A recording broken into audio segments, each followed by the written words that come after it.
Sky smart learning ஊடாக இன்றைய தினம் ஒரு பொதுவான தகவல்களை வழங்குவதையிட்டு பெருமையடைகின்றோம். அந்த வகையிலே முதலாவதாக என்னென்னு சொன்னால், நாங்கள் ஒரு வங்கிக்கு சென்று எங்களுடைய பணத்தை ஒரு குறிப்பிட்ட நபருக்கு வைப்பு செய்ய போகின்றோம் என்று சொன்னால், இவ்வாறான தகவல்களை அந்த படிவத்தில் நிரப்ப வேண்டும். அந்த பற்றுச்சீட்டு, அந்த பண வைப்பு சீட்டில் நாங்கள் இவ்வாறு நிரப்ப வேண்டும் என்ற அறிவை பெறுவதற்காக முதலாவதாக அந்த பற்றுச்சீட்டில் வைப்புச்சீட்டில் திகதி குறிப்பிடுவோம். அந்த திகதி நாங்கள் என்ன திகதி, என்ன மாதம், என்ன ஆண்டில் அந்த பணத்தை வைப்பு செய்கிறோம் என்ற அந்த பகுதிக்குள்ளே நாங்கள் நிரப்ப வேண்டும். அடுத்ததாக கணக்கு அட்டை இலக்கம்.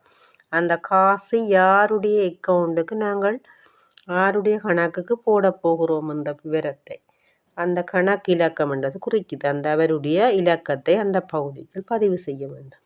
அடுத்ததாக அந்த கணக்கு அட்டை கணக்கு வைத்திருப்பவற்ற பெயர் முகவரி சரியாக இருக்கணும். அந்த பகுதியில் உதாரணமாக இதில் சொல்லப்படுது சுப்பையா கதிரவேல், அவருடைய பெயர், அந்த கணக்கு வைத்திருப்பவற்ற பெயர் இலக்கம் 110 கிளிநொச்சி என்ற இடத்தை சேர்ந்தவர், அவற்ற பெயரும் அவருடைய முகவரியும் குறிப்பிடப்பட்டிருக்கு.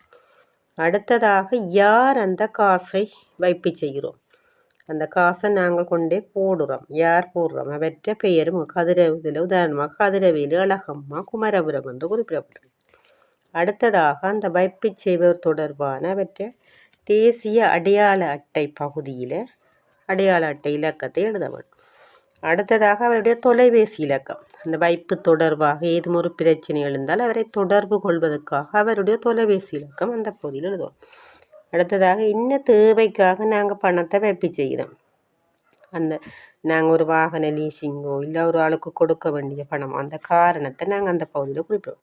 இறுதியாக நாங்கள் வைப்பு செய்கிறவருடைய எங்களுடைய ஒப்பத்தை இட்டு அடுத்த அருகாமையில் உள்ள பகுதி எவ்வளவு காசு நாங்கள் வைப்பு செய்கிறோம்ன்றதை அதில் குறிப்பிட்டு ஒரு குறுக்கு கோடிட்டு காட்டுறோம். அது இடையிலே ஏதும் பதிவு செய்யாத வகையில் இவ்வளவு பணத்தை நாங்கள் வைப்பு செய்கிறோம், இதுதான் இவ்வளவு தான் இந்த படிவத்தினை பூரணமாக்கி நாங்கள் காசாளரிடம் கொடுக்கும்போது எங்களோட பணம் வைப்பு செய்யப்பட்டதென்று உறுதிப்படுத்தி எங்களுக்கான ஒரு காபன் பிரதி வழங்கப்படும்.